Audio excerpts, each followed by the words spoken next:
ओम शांति। अॼु जी मिली तारीख़ आहे 5/7/2024। मिठा मिठा ॿार त चवनि था मीठे मीठे ॿार। यादि सां ई बैटरी चार्ज थींदी, शक्ति मिलंदी, आत्मा सतो प्रदान थींदी। इन करे यादि जी यात्रा ते विशेष असांखे अटेंशन ॾियणो आहे। प्रश्न: जे ॿारनि जो प्यारु हिकु बाप सां आहे, उन जी निशानी छा हूंदी? उत्तर आहे, यदि हिकु बाप सां प्यारु आहे त उहो बाप जी नज़र उन खे निहाल करे ॾींदी। यदि हिकु बाप सां प्यारु आहे त बाप जी नज़र उन्हनि खे निहाल करे ॾींदी, उहो पूरो नष्टो मोह हूंदा। ॿियो, जे ॿारनि जो प्यारु हिकु बाप सां आहे त हिकु बाप सां प्यारु आहे त पहिरीं ॻाल्हि आहे कि बाप जी नज़र उन्हनि खे निहाल करे ॾींदी, उहो पूरो नष्टो मोह हूंदा।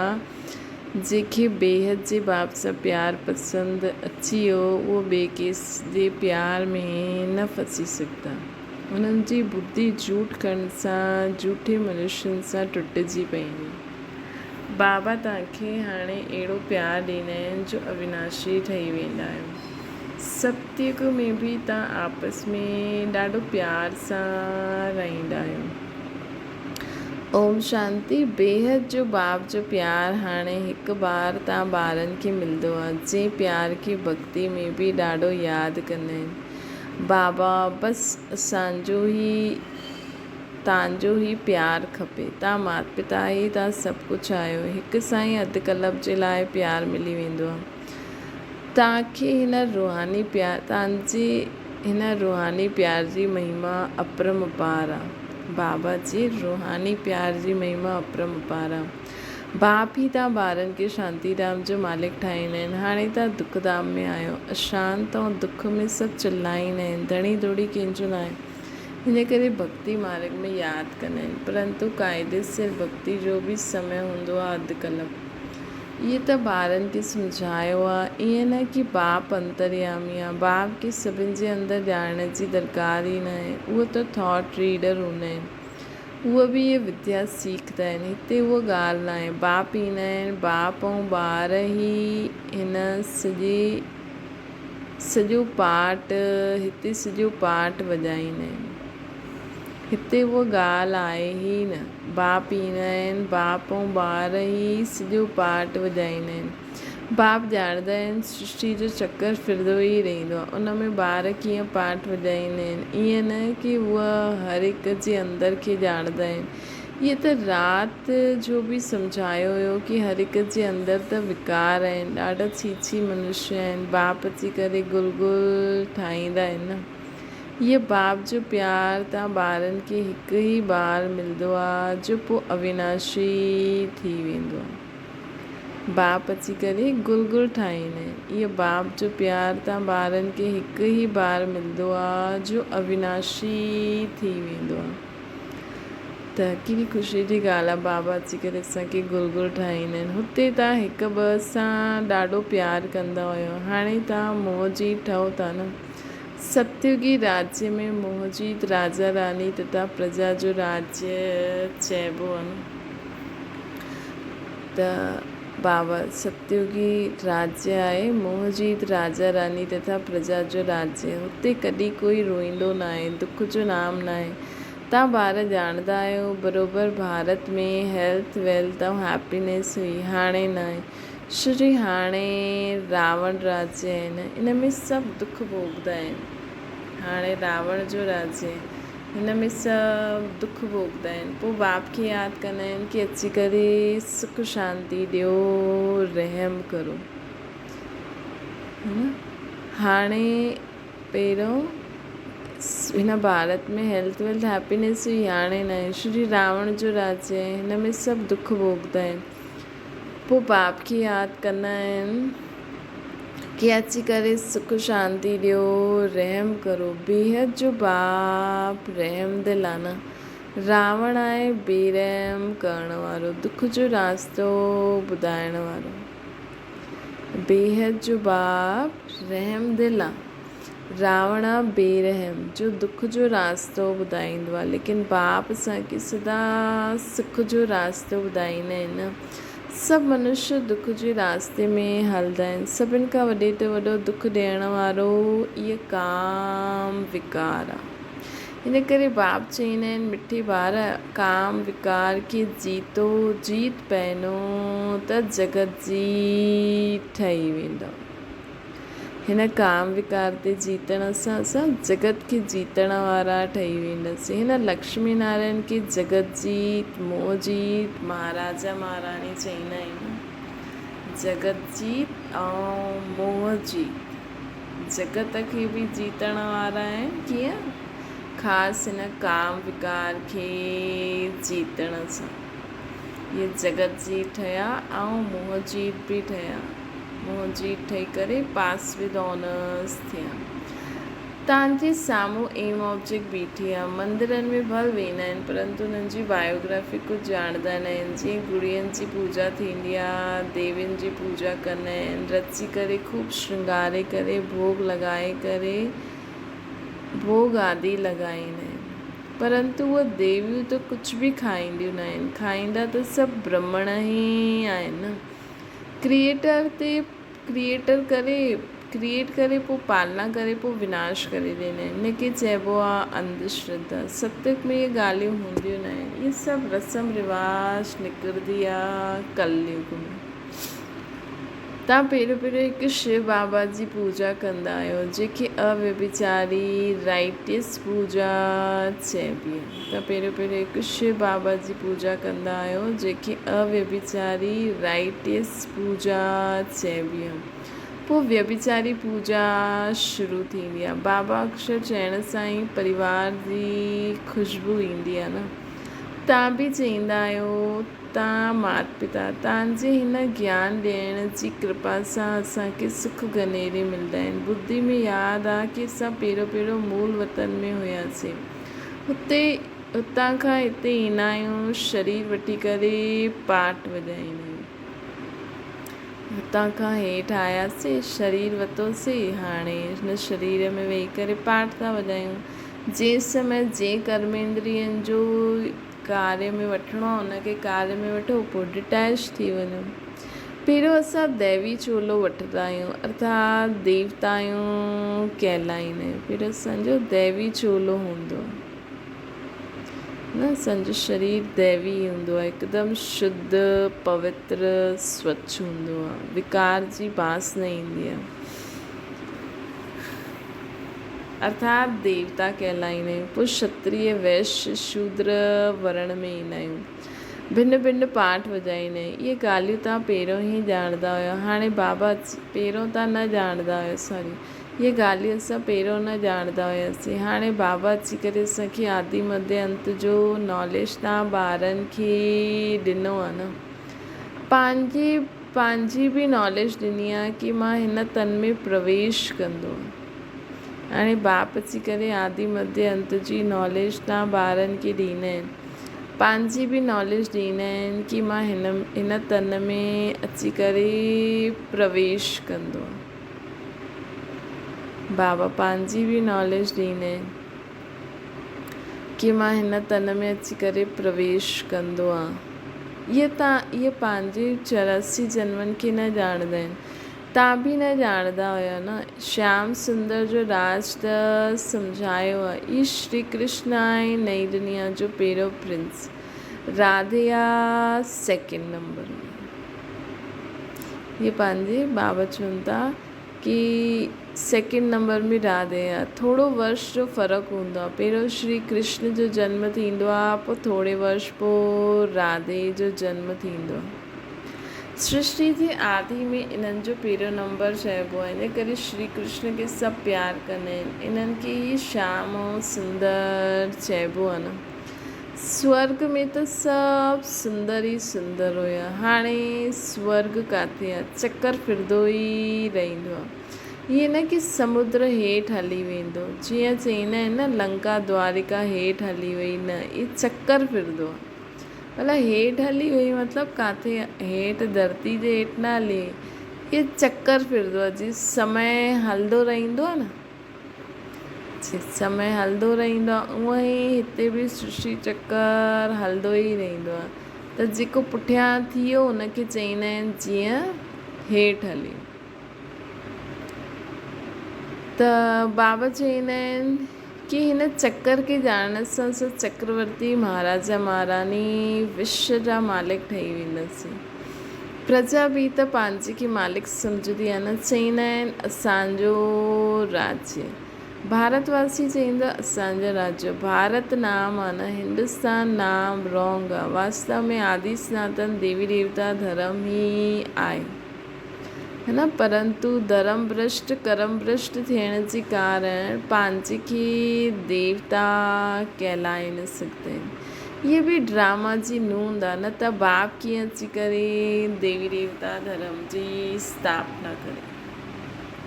अॻियां तव्हां बि हिननि सभिनि ॻाल्हियुनि खे न ॼाणंदा आहियो, हाणे बाप अची करे सम्झायो आहे। अहिड़ो मिठो बाबा उन्हनि खे पोइ तव्हां भुलिजी वेंदा आहियो। सभिनि खां मिठो बाबा आहे न। बाक़ी रावण राज्य में तव्हांखे सभु दुख ई दुख ॾींदा आहिनि। हिन करे बेहद जे बाप खे यादि करो, उन्हनि जी यादि में प्रेम जा आंसू बहाईंदा आहिनि। हे साजन, कॾहिं अची करे असां सजननि सां मिलंदव। छोजी तव्हां सभु आहियो भक्तियूं, भक्तनि जो पति भॻवानु। असां सभु आहियूं भक्तियूं, भक्तनि जो पति भॻवानु आहे। भॻवानु अची करे असां सभिनि पतननि खे भक्तनि खे भक्ति जो फल ॾींदो। भॻवानु अची करे असां सभी भक्तनि खे भक्ति जो फल ॾींदो आहे। रास्ता ॿुधाईंदा आहिनि न, सम्झाईंदा आहिनि। ये 5000 वर्ष जो खेल आहे न। रचयिता और रचना जे आदि मध्य अंत खे कोई मनुष्य न ॼाणंदा आहिनि। रूहानी बाप रूहानी ॿार ई हिन सभिनि ॻाल्हियुनि खे ॼाणंदा आहिनि। कोई मनुष्य न ॼाणंदा आहिनि, देवताउनि बि न ॼाणंदा आहिनि। ये स्पिरिचुअल फादर ई ॼाणंदा आहिनि। उहे पंहिंजे ॿारनि खे बि सम्झाइनि था। ॿियो कोई बि देहदारी वठी रचयिता और रचना जे आदि मध्य अंत जी नॉलेज न थी सघंदी आहे। इहा नॉलेज हूंदी आहे रूहानी बाप वटि। उन्हनि खे ई ज्ञान ज्ञानेश्वर चइबो आहे न। ज्ञान ज्ञानेश्वर तव्हांखे ज्ञान ॾींदा आहिनि राज राजेश्वर ठाहिण लाइ। ज्ञान ज्ञानेश्वर परमात्मा असांखे ज्ञान ॾींदा आहिनि छो? राज राजेश्वर राज राजेश्वरी ठाहिण लाइ। राजेश्वर बि ठहींदासीं त राजेश्वरी बि ठहींदासीं।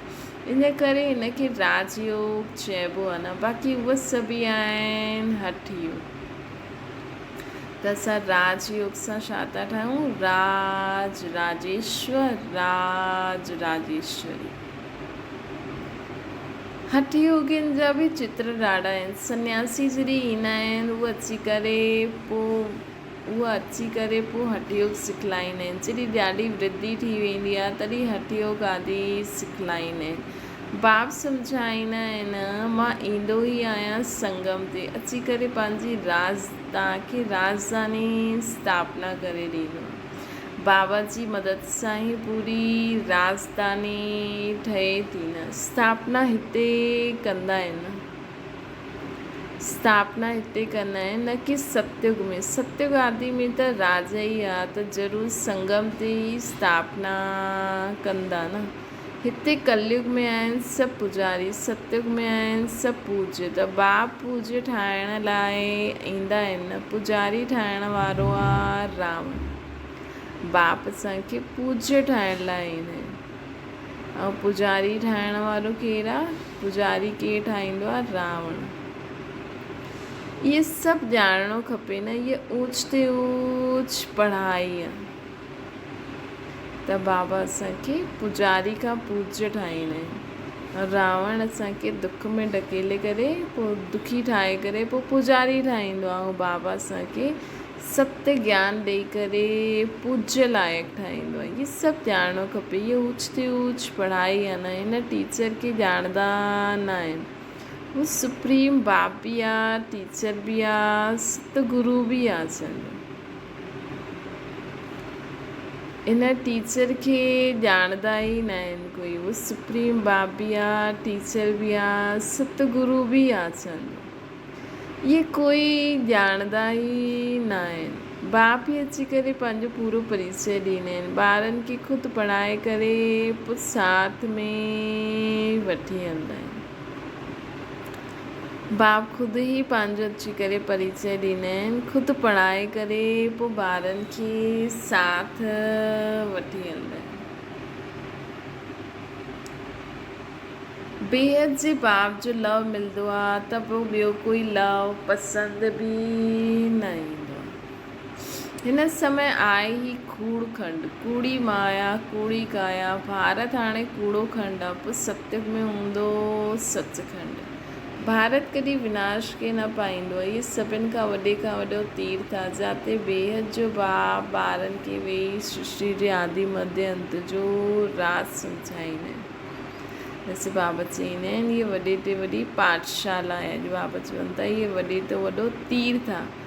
छो जे हाणे सभु माण्हू तीर्थ करणु वञनि था न, त ॾिसी समय अनुसार मुरली निकिरंदी आहे कि वॾे खां वॾो तीर्थ आहे, जिते बेहद जो बाप ॿारनि खे वेही सृष्टि जे आदि मध्य अंत जो राज सम्झाईंदा आहिनि, सर्व जी सदगति कंदा आहिनि। इहो ॾाढो वॾो तीर्थ आहे। भारत जी महिमा अपरंपार आहे, परंतु इहा बि तव्हां सम्झी सघंदा आहियो, भारत आहे वंडर ऑफ वर्ल्ड, है न। भारत आहे वंडर ऑफ वर्ल्ड। इहा माया जा 7 वंडर्स आहिनि। ईश्वर जो वंडर त हिकु ई आहे। कहिड़ो? स्वर्ग। बाप हिकु ई आहे त वंडरफुल स्वर्ग बि हिकु ई आहे। इन करे भारत खे वंडर ऑफ वर्ल्ड चईंदा आहियूं। उन्हनि खे ई हेवन पैराडाइज़ चइबो आहे न। सचो नाम हिकु स्वर्ग ई आहे, इहे नर्क आहे। ऑलराउंडर चक्कर तव्हां ब्रह्मण ई लॻाईंदा आहियो। हम सो ब्रह्मण सो देवता चईंदा आहिनि। चढ़ती कला उतरती कला, चढ़ती कला तेरे बाणे सर्व जो भलो, न। चढ़ती कला उतरती कला, चढ़ती कला तेरे बाणे सर्व जो भलो। असां सभिनि जी चढ़ती कला थींदी त असांजे कारण ॿियनि जो बि भलो थी वेंदो, है न। त केॾो ज़रूरी आहे असां निमित आत्माउनि जी चढ़ती कला सां विश्व जी सर्व आत्माउनि जो, योनियुनि जो, प्रकृति जो भलो थी वेंदो। भारतवासी चाहींदा आहिनि कि विश्व में शांति थिए, सुख बि थिए। स्वर्ग में त आहे ई सुख, दुख जो नाम ई न आहे। उनखे चइबो आहे ईश्वरीय राज्य। स्वर्ग में सुख ई सुख हूंदो आहे, उते दुख हूंदो न आहे। उनखे चइबो आहे ईश्वरीय राज्य। त ईश्वर जो राज्य स्थापना थियण वारो आहे, जंहिंखे असां स्वर्ग अर्थात सुखधाम चईंदा आहियूं। सत्युग में सूर्यवंशी, पोइ 2nd ग्रेड में आहिनि चंद्रवंशी। सत्युग में आहिनि सूर्यवंशी, पोइ 2nd ग्रेड में आहिनि चंद्रवंशी। तव्हां आहियो आस्तिक, उहा आहिनि नास्तिक। तव्हां धनी जा ठही बाप खां वरसो वठण जो पुरुषार्थ कंदा आहियो। कंहिंजो? सूर्यवंशी, 1st ग्रेड जो। तव्हांजी माया सां गॾु गुप्त लड़ाई हलंदी रहंदी। असां बाबा जो राज्य स्थापना कंदा आहियूं, माया पंहिंजो राज्य स्थापना करणु चाहींदी आहे। त ही गुप्त लड़ाई हलंदी रहंदी आहे। अर्थात असां सदा शांत, सुख, प्रेम स्वरूप, आनंद स्वरूप, सर्वशक्ति स्वरूप, ज्ञान स्वरूप, पवित्र स्वरूप रहणु चाहींदा आहियूं। ऐं माया पोइ अहिड़ी ॻाल्हियूं लाहींदी आहे जंहिंसां माण्हुनि खे अशांति थिए, आत्मा अशुद्ध थी वञे, आत्मा उदास थी वञे, रोए रुसे चिल्लाए। त इहे माया जो वार आहे।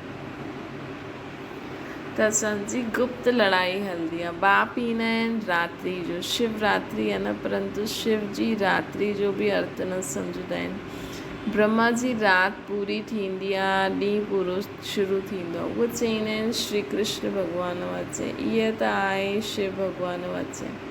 हाणे राइट के न श्री कृष्ण त पूरा 84 जन्म वठंदा आहिनि। बाप चईंदा आहिनि मां ईंदो आहियां साधारण बूढ़े तन में। इहे बि पंहिंजे जन्मनि खे न ॼाणंदो आहे। ॾाढे जन्मनि जे अंत में जॾहिं पतित थी वेंदा आहिनि, हिननि जी आत्मा ऐं शरीर पूरी पतित थी वेंदो आहे, तॾहिं मां हिननि में प्रवेश कंदो आहे।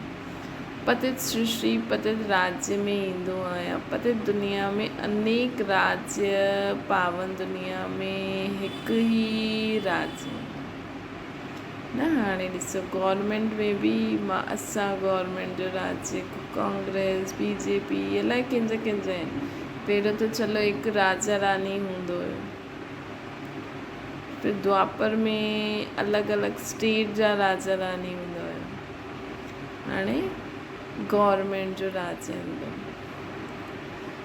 त सतयुग में पूरे विश्व में हिकु राज्य हुयो। पूरे विश्व में लक्ष्मी नारायण जो राज्य है। सोचो, चइण में सिर्फ़ु भारत में ही आहे, लेकिन पूरे विश्व में ही हुयो न। त हिसाब कबो आहे न, भक्ति मार्ग में जॾहिं ॾाढी नौदा भक्ति कंदा आहिनि, सिर कटण ते ईंदा आहिनि, तॾहिं उन्हनि जी मनोकामना पूरी थींदी आहे। बाक़ी उन्हनि में छा रखियो आहे? कुझु बि न। उन्हनि खे चइबो ई आहे नौदा भक्ति। भक्ति में बाक़ी रखियो छा आहे? हुन में कुझु बि न। नौदा भक्ति सभिनि सां जॾहिं खां सिर कटण ते ईंदा आहिनि। भक्ति मार्ग में जॾहिं नौदा भक्ति कंदा आहिनि त सिर कटण ते ईंदा आहिनि। जॾहिं उन्हनि जी मनोकामना पूरी थींदी आहे, तॾहिं उन्हनि जी मनोकामना पूरी थींदी आहे। पर कटण सां छा? ओसि ताईं पाप ख़तमु थी विया। वापसि त नर्क में ई जनम वठिणो आहे न, छो स्वर्ग त आहे ई न। त बाक़ी उन में कुझु रखियो थोरी आहे। उनखे चइबो आहे नौदा भक्ति। जॾहिं खां रावण राज्य शुरू थींदो आहे, तॾहिं खां भक्ति जा कर्म कांड जी ॻाल्हियूं मनुष्य पढ़ंदे पढ़ंदे हेठि ई उतरंदा आहिनि। मनुष्य पढ़ंदे पढ़ंदे हेठि ई उतरंदा आहिनि। चईंदा आहिनि व्यास भॻवानु शास्त्र ठातईं, छा वेही लिखियो अथऊं। ऐं भक्ति ऐं ज्ञान जो राज हाणे तव्हां ॿारनि खे सम्झायो आहे। सीढ़ी ऐं झाड़ में इहे सभु सम्झाइणी आहे। हुन में 84 जन्म बि लिखाया आहिनि। सभु त 84 जन्म न वठंदा, जो शुरू में आया हूंदा उहे ई 84 जन्म वठंदा आहिनि। इहे नॉलेज तव्हांखे हाणे ई मिलंदी आहे, पोइ सोर्स ऑफ इनकम थी वेंदो। ये नॉलेज असांखे हाणे ई मिलंदी आहे, पोइ सोर्स ऑफ इनकम थी वेंदो आहे। मतिलबु ये ज्ञान जे हिकु हिकु रतन लख रुपया। त जेतिरा ज्ञान जा रतन बुद्धि में धारण कया, ओड़ा जेतिरा संस्कार पंहिंजा परिवर्तन कया, उन अनुसार असांखे पोइ इनकम धन संपत्ति मिलंदी। पढ़ाई में बि त ईअं ई थींदो आहे न। 21 जन्म कोई अप्राप्त वस्तु न रहंदी, जंहिंजी प्राप्ति जे लाइ पुरुषार्थ करिणो पए।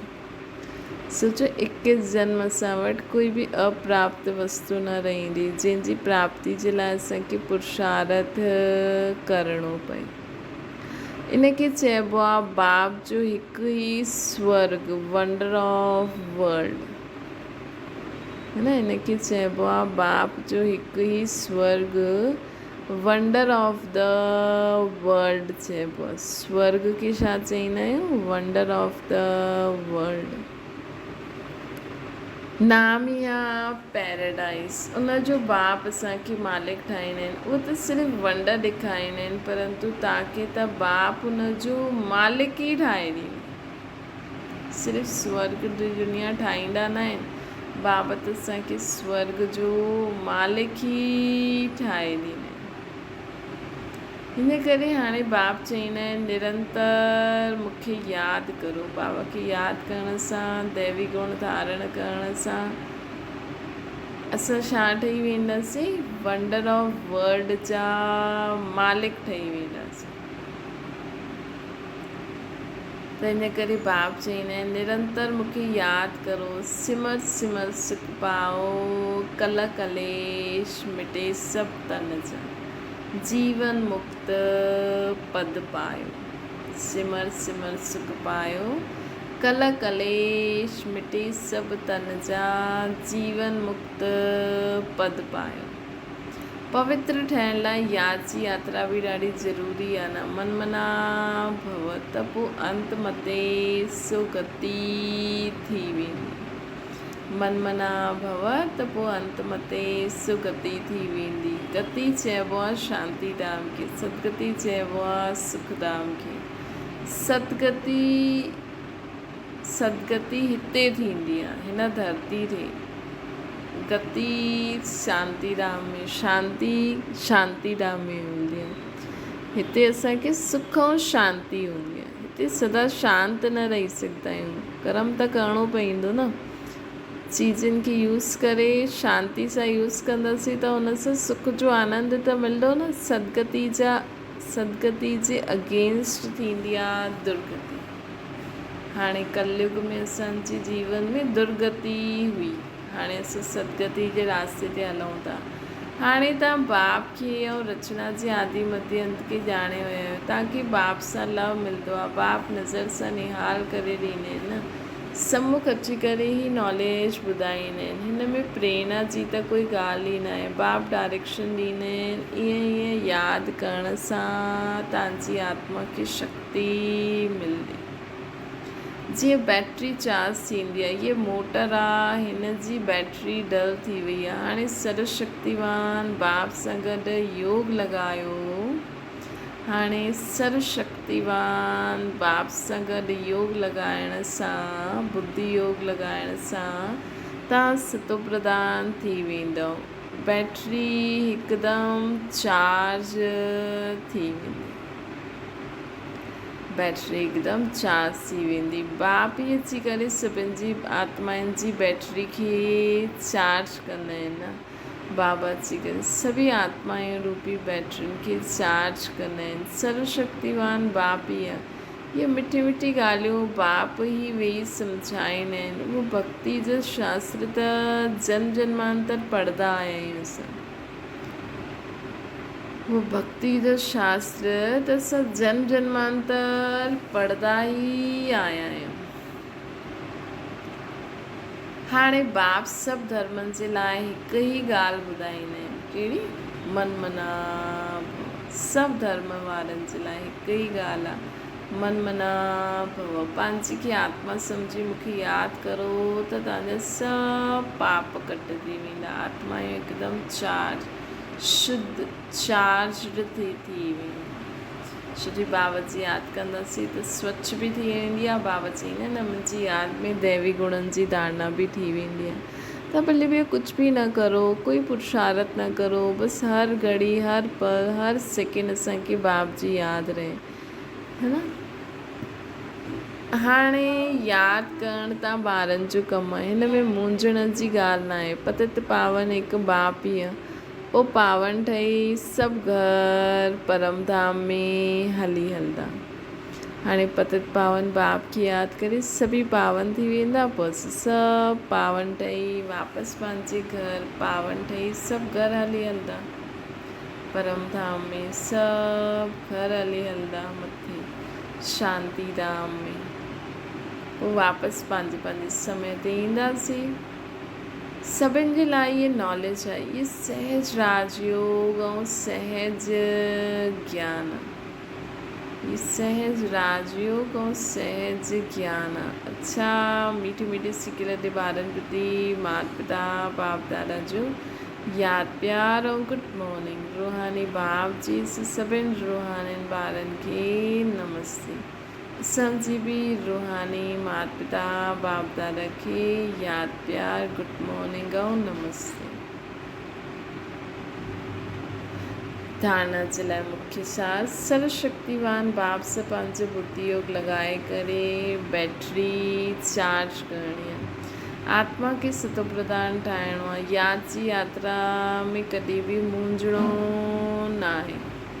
ॿियो आहे पढ़ाई पढ़ी करे पंहिंजे मथां आप ई कृपा करणी आहे।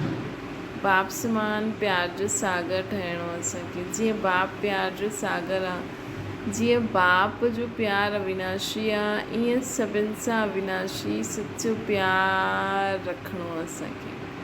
असां सभिनि खे मोह जी ठहिणो। वरदाना महसूसता जी शक्ति द्वारा मिठे अनुभव करण वारा सदा शक्तिशाली आत्मा ठहो।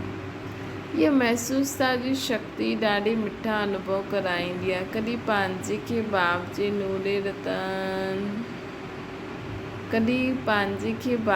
नूरे रतन आत्मा अर्थात नैनन में समायल हुई श्रेष्ठ बिंदु महसूस करो। ये महसूसता जी शक्ति ॾाढो मिठो अनुभव कराईंदी आहे। कॾहिं पंहिंजे खे बाप जे नूरे रतन आत्मा, मां बाबा जी नूरे रतन आत्मा अर्थात नैनन में समायल हुई श्रेष्ठ बिंदु अनुभव करो। कॾहिं मस्तक ते चमकण वारी मस्तक मणि अनुभव करो। कॾहिं पंहिंजे खे ब्रह्मा बाप जे सहयोगी राइट हैंड अनुभव करो। मां बाबा जो राइट हैंड आहियां। ब्रह्मा जी भुजा महसूस करो। कॾहिं अव्यक्त फ़रिश्तो अनुभव करो। कॾहिं ख़ुदि खे अव्यक्त फ़रिश्तो अनुभव करो, महसूस करो। हिन महसूसता शक्ति खे वधायो त शक्तिशाली थी वेंदा। छा पे कल्ह त बाबा जी पंहिंजी ग़लती खे महसूस करो, हिन खे परिवर्तन करे चेंज करो ऐं पंहिंजे विवेक जो खून न करो। जो ॻाल्हि सही आहे उनखे महसूस करियो, उहो ई करो। अॼु बाबा चवनि था कॾहिं ख़ुदि खे बिंदु आत्मा बाबा जे नूरे रतन नैनन में समायल उहो सितारो अनुभव करो। जे बाबा जी मां नैनन में आहियां ऐं बाबा मूं द्वारा पूरे विश्व खे लाइट माइट ॾियनि था। कॾहिं ख़ुदि खे मस्तक ते चमकण वारी मस्तक मणि अनुभव करो। कॾहिं ख़ुदि खे ब्रह्मा बाप जो राइट हैंड अनुभव करो। कॾहिं ख़ुदि खे फ़रिश्तो अनुभव करो।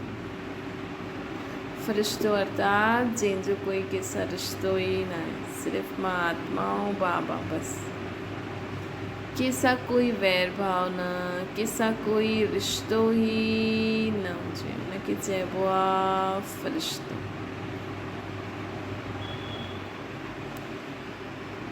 त ईअं महसूसता शक्ति खे वधायो त शक्तिशाली थी वेंदो। पोइ नंढो सो दाग बि स्पष्ट ॾेखारे में ॾींदो, हुनखे परिवर्तन करे वठंदो न। विच विच में समय कढी ख़ुदि खे मस्तक मणि आत्मा सम्झिजो। ख़ुदि खे बाबा जे नैनन में समायल उहा बिंदु सम्झिजो। ख़ुदि खे फ़रिश्तो सम्झिजो। मां फ़रिश्तो आहियां। ख़ुदि खे बाबा जो राइट हैंड सम्झिजो। त इहे छा आहे, असां में उहो सभु बाबा त चई न हिकु सेकेंड जी यादि बि ॾाढी सुठी आहे। अगरि असां हिकु सेकेंड बि हर घंटे हर समय जॾहिं समय मिले ईअं स्थिति में स्थित थी वियासीं त असां में अथाह शक्ति भरिजंदी आहे। अथाह शक्ति भरिजंदी आहे त असां में जो बि दाग हूंदा रहियसि उहो जल्दी जल्दी असांखे नज़र ईंदा ऐं असां उनखे परिवर्तन शक्ति द्वारा परिवर्तन करे सघंदासीं। स्लोगन आहे सर्व जे दिलि जी दुआयूं वठंदा हलो त असांजो पुरुषार्थ सहज थी वेंदो। सर्व आत्माऊं जी दुआयूं बाबा चईंदा आहिनि, सर्व जे दिलि जी दुआयूं वठंदा हलो त असांजो पुरुषार्थ सहज थी वेंदो। अच्छा, ओम शांति। बाबा खे यादि करो।